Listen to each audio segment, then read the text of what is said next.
그런 근데 것 같아요. 제가 진짜 무서운 얘기 하나 해드릴까요? 네. 우리 세대는요, 크면서 인류가 외계 우주로부터 위협을 당할 때 소행성이 다가와서 예? 우리 브루스 윌리스가 가잖아요. 그렇죠, 그렇죠. 브루스 윌리스가 거기서 땅을 파서 핵폭탄을 터트리면서 혼자 귀환을 못하니까 우주 비행사한테 이거 쫙 찢어서 내 딸에게 전해줘 이러고 터트리고 죽죠. 맞아, 그 영화 그게 너무 거기에 뭐라고 써 있어요? 나사. 맞아. 근데 요즘에 나사 얘기 아마겟돈 안 봤습니까? 다 우리를 구해준 건 나사예요 지금까지. 엄청 울었어, 엄청 네. 울었어. 우리 근데 지금까지 이 얘기하면서 나사 얘기를 한 번을 안 했습니다, 교수님. 그렇죠, 그렇죠. 이거 너 반성해야 되는 거 아니에요? 내가 반성해야 돼? 나사가 반성해야 돼요? 사실 나사 출신이자 그러니까 스탠퍼드 대학 교수인 스콧 허버드라는 사람이 이런 말을 한 적이 있대요. 전 세계 우주 사업의 약 75%가 이미 상업적이다. 이미 민간한테 이미 갔다? 민간에 갔다는 뜻이죠. 그래서 우주 산업은 이제 사실 나사와 같은 정부 기관이 아니라 민간으로 넘어갔다는 그런 뜻이죠. 그래요. 네, 그래서 그 이미 나사도 민간 기업과 파트너십을 맺고 이제 많은 우주 사업들을 발주를 해서 아웃소싱? 아웃소싱을 하고 있다고 볼 수 있어요. 그래서 이 우주 분야도 이제 아웃소싱의 시대가 온 거죠. 대표적인 예가 바로 지금 추진되고 있는 달 탐사 프로젝트인 아르테미스 프로그램이에요. 아르테미스가 뭐 신화에 나오는 네. 신 이름이에요? 예전에 1969년에 보낸 건 아폴로 계획이었잖아요. 그렇죠. 아폴로는 태양의 신, 그리고 아르테미스. 그러니까 이전에 우리가 달에 사람을 보냈던 그 계획을 이어받아서 이번에는 아르테미스라는 이름으로 이걸 실현하겠다. 그런 의미를 포함한 게 아닌가 싶어요. 그래서 아르테미스 프로그램은 뭐예요? 그럼? 프로젝트? 미국에서 2020년 9월에 발표한 프로젝트인데 그러니까 인류가 다시 달에 가자 하는 프로젝트인데 이 아르테미스 프로젝트는 그냥 한 번 가는 게 아니라 달에 가는 플랫폼을 만들어 놓자는 개념이고 그래서 우주 정거장을 달 쪽에도 만들자 달 진출 프로젝트 그거를 하고 있는 게 아르테미스 프로젝트. Can you see the stars and stripes on the lunar surface? After the flight of Apollo 11, Neil Armstrong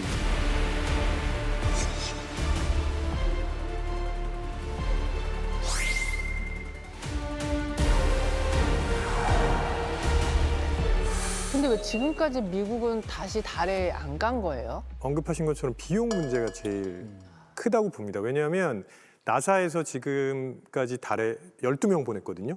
1,500억 달러, 한화로 160억. 대략 계산하면 한 명 보내는데 14조? 뭐 이렇게 썼다는 얘기잖아요. 그러면 당장 그런 얘기를 하죠. 우리가 14조씩 써가면서 달에 사람을 보내야 돼라는 생각을 맞아, 하게 됩니다. 굳이. 네, 왜냐면 이게 국가 예산일 때는 우리에게 돌아온 게 뭐야라는 그런 생각을 하게 되거든요. 그럼 지금은 돈이 안 드냐? 그것도 아니죠. 아르테미스 프로젝트도 돈이 엄청나게 많이 듭니다. 지금 추산으로 280억 달러, 그러니까 한화로 한 32조 원 정도 든다고 하는데 그래서 아르테미스는 나사가 단독으로 진행하는 프로젝트가 아니고 여러 민간 회사들이랑 같이 협업을 하게 됩니다. 나눴구나. 그럼 아르테미스 프로그램에 투입되는 민간 기업은 누구예요? 우리가 오늘 언급한 그런 네. 기업들이죠. 여기서 다시 일론 머스크와 제프 베조스가 등장을 합니다. 네. 그러니까 나사는 달 착륙 시스템 개발에 이제 스페이스 X랑 블루 오리진 이 두 기업의 경쟁을 붙인 거죠. 누가 할 수 있느냐, 누가 더 잘하냐. 네. 그래서 처음에는 여러 민간 기업에 분산해서 일을 맡기면은 기업마다 뭐 잘하는 기술이 좀 다를 테니까 다양한 기업의 기술들을 활용할 수 있겠다라고 판단을 한 건데 2021년 나사가 스페이스 X를 단독 계약자로 선정을 합니다.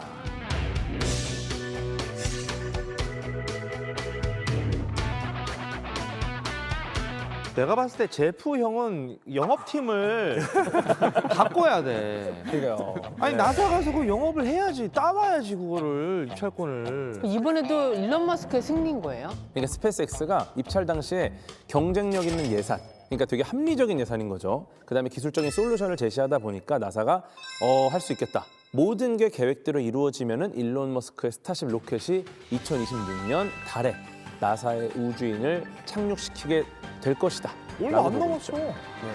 근데 오늘 가설이 인류 최초 조만장자는 우주에서 나온다 이거잖아요. 이번 달 착륙이 어쩌면 조만장자의 시작이 될 수도 있겠다는 생각이 드는데 이 달에는 누가 가는지 또 우주 비행사는 어떤 기준으로 뽑는지 이런 것도 좀 궁금합니다. 나사에서 아르테미스 프로그램을 통해서 보낼 사람들 18명을 선정해놨는데 상당히 의미가 있어요. 왜냐하면 예전에는 달에 갔던 사람들이 모두 백인 남성이었어요.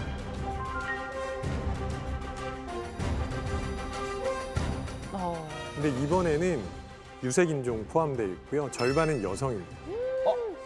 이전과는 확실하게 다른 다양성을 확보하는 그런 방식으로 18명을 선정한 거죠. 아주 차별화된 접근이라고 봐요. 이 우리가 그렇게 해야 되는 이유가 우주를 전부 백인만 채우고 있는 이야기가 나와서 그 SF라는 장르 자체도 사실은 미국 국적의 백인 남자들의 이야기인데 인류의 운명을 걸고 외계인과 어떤 지구인 대표가 단판을 나누는 장면이라고 하면 그 단판을 나누는 사람은 항상 미국 국적 백인 남자였어요. 지금 우리가 보면 되게 이상하거든요. 왜 저 사람이 우리 운명을 대신하지? 라고 생각을 하게 되는 미국은 거죠. 대통령도 전투기 몰고 나가서 외계인이랑 싸우는데 뭘. 그랬었죠. 그건 뭐 당연하죠. 목소리 오영재가 출동해야 되나요? 오남매가 가야죠 이제는. 타고 우주에 가는 사람이 다양해야 하는 이유는 상징적인 이유도 있지만 그걸 보고 있는 사람들이 내가 될 수도 있는 미래야라고 꿈꾸게 만드는 거예요. 그게 굉장히 중요한 것 같아요. 그럼 달에 가는 우주 비행사는요? 그런 분들은 어떤 기준으로 뽑히는 거예요? 그런데 지금은 우리가 깃발 꽂으러 가는 게 아니라 정말 달에 정착하고 달 주위를 도는 우주 정거장을 아예 만들자. 루나 게이트웨이라는 걸 아예 달에 설치하려고 합니다. 그러니까 지상으로부터 뭐 600km 정도 떠 있는 우주 정거장이 아니라 38만 킬로미터 거리에 있는 우주 정거장을 만들고 싶은 거예요. 어떻게 보면 이제는 그 상주하는 우주 비행사들이 있을 거고 그 달에 가서 이제 상주하는 거주하는 분들이 계실 거 아닙니까? 그러면 이들은 그 여러 가지를 다 잘해야 돼요. 궤도 같은 사람이에요. 여기는. 저는 아예 상대도 안 되고요. 그냥 스펙을 보면은 와 말도 안 된다. 그러니까 뭐 거의 예를 들어서 누군가 다쳐요. 의사가 있으면 좋겠죠. 그리고 이 사람이 운동도 잘하고 막 여러 가지 농사도 지을 수 있고 막 시체 능력이 좋아야 돼. 그럼 군인 출신이면 너무 좋겠죠. 그렇죠. 그리고 머리도 굉장히 좋아서 상황 판단을 잘해야 돼. 그러면은 막 하버드 대학교 나왔는데 의사인데 군인 출신에 막 모든 스펙을 다 갖춘 사람. 그런 사람, 피지컬도 완벽하고 정신적으로 완벽하고 두뇌도 뛰어나고 심지어 의학도 알고 있고 뭐 생물학적 지식도 있고 수학도 잘하고 공학도 잘하고 그런 사람은 가서 문제가 생기면 커버할 수 있는 영역이 굉장히 넓은 거죠. 그래서 우주 비행사가 이제는 굉장히 고려할 게 많아졌고 실제로 그렇게 뛰어난 인류들이 지금 준비를 하고 있는 상황입니다. 그럼 지금부터 약간 새로운 직업군이 탄생할 수 있을 것 같아. 그럴 수도 있죠. 우주 비행사를 네. 꿈꾸는 아이들을 위한 학교. 사관학교 있겠죠. 네. 그런 것도 생길 수 있겠네요. 저는 사업가는 아니지만 일론 머스크도 그렇고 제프 베이조스도 그렇고 사업가라면 투자를 했으면 회수를 해야 되잖아요. 나는 회수가 될지도 모르겠고 이게 된다면 얼마나 걸릴지도 감이 안 잡혀요. 사실 이거를 정말 회수할 수 있을까 좀 의문이 들긴 하거든요. 근데 아마도 방법이 완전히 없지는 않은 것 같긴 해요. 달에 있는 자원을 캐오면 되긴 하거든요. 근데 문제는 이제 달로 가는 게 워낙 엄청난 비용이 드는 거기 때문에 그 자원이 엄청나게 가치가 있어야지만 약간 이게 수지가 맞을 수 있을 텐데 현재로서는 아마 가장 쓸만한 게 헬륨하고 히토리움 원자가 가능해요. 아, 히토류. 그래서 정확히 헬륨 중에서 헬륨3인데요. 헬륨도 이제 동위 원소들이 있기 때문에 헬륨3가 굉장히 귀한 것인데요. 미래에 아마도 가능한 촉망받는 에너지원이 핵융합 발전이라는 게 있거든요. 네. 아직은 확보한 기술이 아닌데요. 근데 핵융합 발전이 굴러가기 위해서는 거기에는 반드시 헬륨3가 현재 있어야 돼요. 투도 안 되고. 네, 헬륨3, 네. 헬륨3가 있어야 돼요.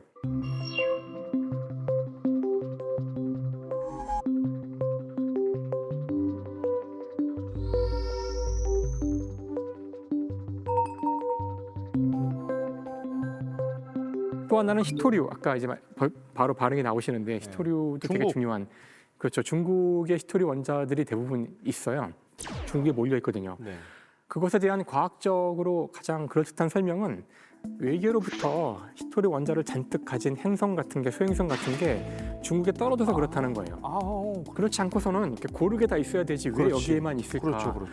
그래서 그 다음부터 사람들이 이제 그 우주에 날아다니는 그런 어떤 돌덩어리들의 히토류가 많지 않을까?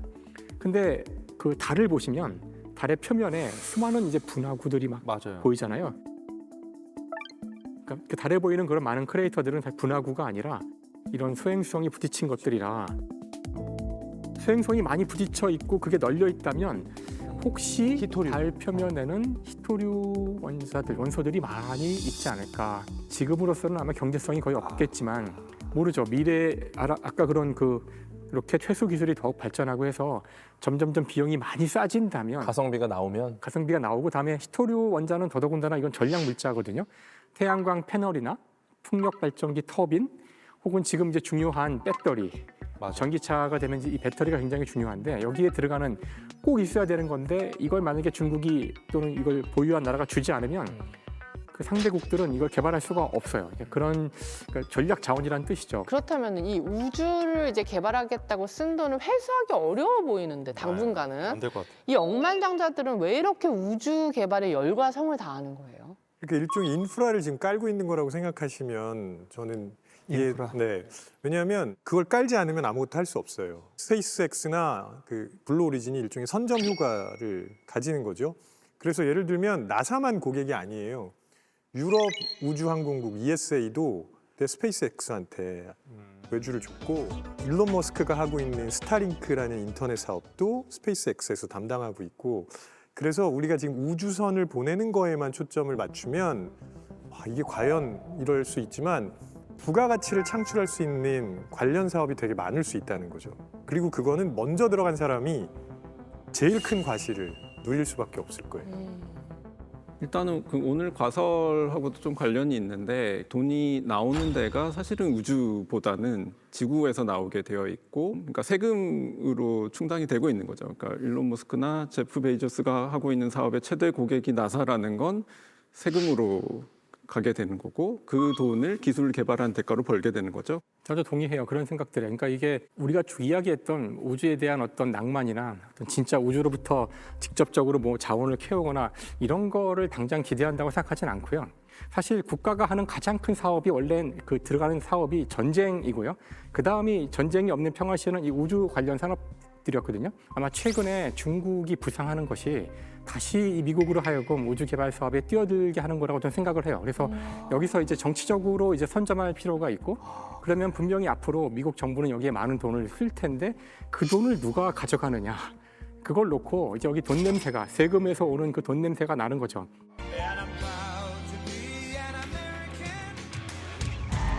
Fight, fight, fight!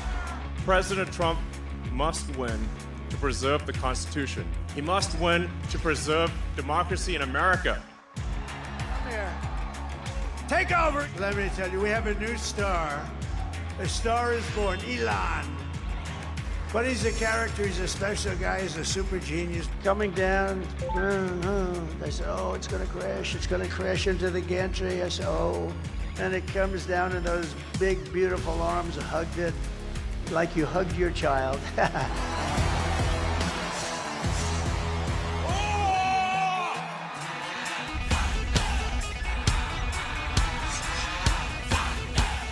중국도 지금 우주 산업에 뛰어들고 있나요? 중국이 엄청나게 뛰어들고 있죠. 지금 미국과 가장 기술 경쟁을 하고 있는 나라가 중국이고요. 중국이 이게 전략적으로 중요하기 때문에 그래요. 나중에 전쟁이 실제로 일어날지는 모르지만 전쟁 같은 상황이 됐을 때 우주를 장악한다는 것이 제공권 장악과 마찬가지이기 때문에 거기에서 많이 밀려있는 중국으로서는 많은 위성을 띄워야 되고 실제 우주에서 전쟁이 벌어질지도 모르고요. 그러니까 중국은 많은 돈을 투입하고 있죠.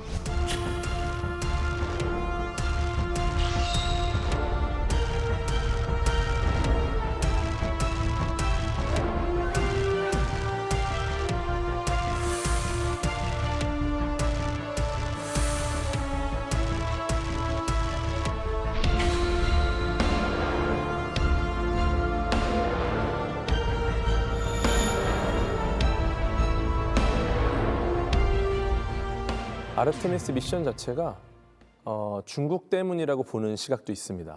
왜냐하면 아르테미스 미션에 중국은 참여하고 있지 않아요. 중국과 중국의 우호적인 국가들을 제외한 다른 모든 나라가 이제 힘을 모아보자라는 느낌도 좀 있거든요. 그러니까 수준이 궁금해요. 그러니까 영화에서는 진짜 뭐 중국도 꽤 미국 나사가 곤경에 처했을 때 막 도와주는 정도의 레벨까지 보여지는데 실제로는 어떤가요? 2012년도에 시진핑 중국 주석이 우주 굴기를 내세워서 무서운 속도로 미국 쫓아갔습니다.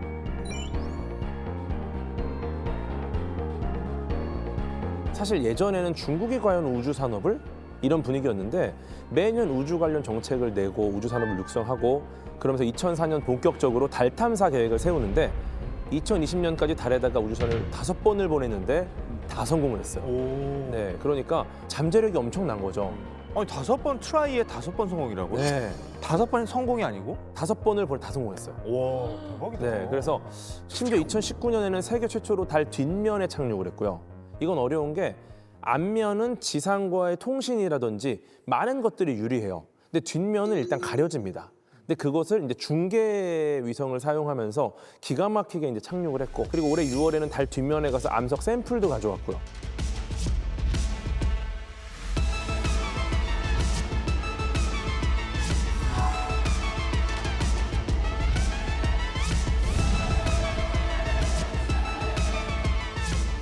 미국 입장에서는 와, 이건 좀 위기다. 우리가 밀릴 수도 있겠다는 생각이 들겠죠.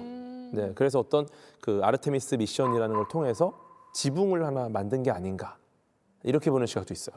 이렇게 지금 저희가 우주에서 펼쳐지는 기업 대결, 국가 대결을 쭉 듣고 나니까 문득 좀 이런 생각이 드네요. 인간들은 왜 이렇게 우주로 가려고 하는 걸까요? 정말 원론적으로 우리 몸을 이루고 있는 입자들이 있어요. 뭐 탄소나 질소나 산소 같은 이 무거운 입자들.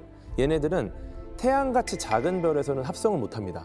쉽게 말해 이제 어떤 입자를 무겁게 만들려면은 공장, 용광로 같은 시스템이 있어야 되는데 태양 같은 작은 이 공장은 우리의 몸을 구성하는 대부분의 무거운 입자를 못 만들어요.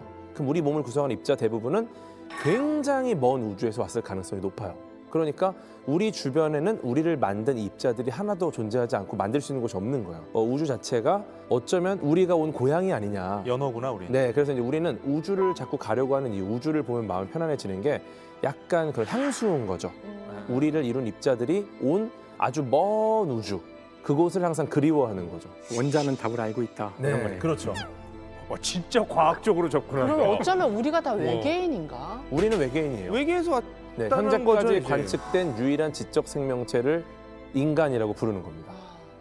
이게 국제 정치학에서는 우리 인간들 말고 국가가 왜 우주로 가기를 원했나 이런 걸 설명을 되게 잘할 수 있어요. 맨 처음 나왔던 중요한 개념이 위신이라는 개념이에요. 국가의 입장에서 있어 보이는 게 굉장히 중요하고 그게 전부일지도 모른다 이런 건데, 그러니까 우리도 사람이 출세하거나 부자가 되면 갖춰야 되는 것들이 있잖아요. 어디에 집을 사야 되고 차는 뭘 몰아야 되고 이런 것들이 있잖아요. 그러니까 국가도 이게 중요한데 그 초강대국들한테 제일 중요한 그 위신을 보여주는 사치품이 우주 기술이었던 거예요. 저는 사실 국가만이 아니라 모든 권력이 저는 우주와 관련이 있다고 생각해요. 권력자들이 언제나 나는 왜 일을 하지 않고 먹을 수 있는가를 설명할 때 들었던 그런 이유가 다 비슷하거든요. 이 권리를 하늘이 줬다는 거예요. 맞아요. 우리도 이제 1000명으로 다스린다 그러잖아요. 우리나라 조선도 그랬지만, 그러니까 하늘은 원래 권력의 상징이에요. 아까도 그렇지만 현재의 가장 권력을 가진 국가뿐만 아니라 누구든 하늘로 가야 하는 거예요. 왜냐하면 거기 가는 사람들이 바로 권력의 정점에 있는 것이죠. 그래서 사실 하늘로 가는 게 어려워서 그렇다면은 사실 물로 가는 게 훨씬 어렵거든요. 물속으로 깊이 들어가는 것이 하늘로 가는 게 훨씬 어려워요. 그러니까 물속으로 들어가면 압력이 높아지기 때문에 하늘로 올라가면 공기도 없고 하지만 압력은 제로거든요. 그런데 우리가 땅속, 물속 깊이 들어갔다고 해서 국가적 위신이 있다거나 이렇게 생각은 하진 않아요. 근데 올라가는 거에 대해서는 모두가 집착을 하고 아파트도 높이 사는 거에 대한 집착을, 그러니까 이 인류는 신석기 시대 문명이 시작된 이래 언제나 이 높은 곳과 하늘과 권력을 연결시켰다는 거죠. 우리의 문명이 시작된 이래의 어떤 그 본성이 아니었을까? 이런 생각을 해봐요. 제가 처음에 하늘 사진을 많이 찍는다 그랬잖아요. 하늘 사진은 찍어보면 되게 신기한 게 뭐냐면 딱 고정해놓고 아무리 연사로 찍어도 똑같은 사진이 한 장도 안 나와요. 그러니까 뭐가 달라도 조금씩 다르거든요. 거기서는 엄청나게 큰 그 이동들이 벌어지고 있는 거잖아요. 나는 안 흔들렸다고 생각하는데 그것만 봐도 내가 요 지금 밟고 있는 땅덩어리는 너무나도 좁은 면적인데 여기서 열심히 사는 게 정말 행복한 거구나. 저는 그거 사진 찍으면 그거를 느끼더라고요. 근데 실제로 천체가 이동하지 않고 지구가 돈 거라서. 알았어. 좀 그만해.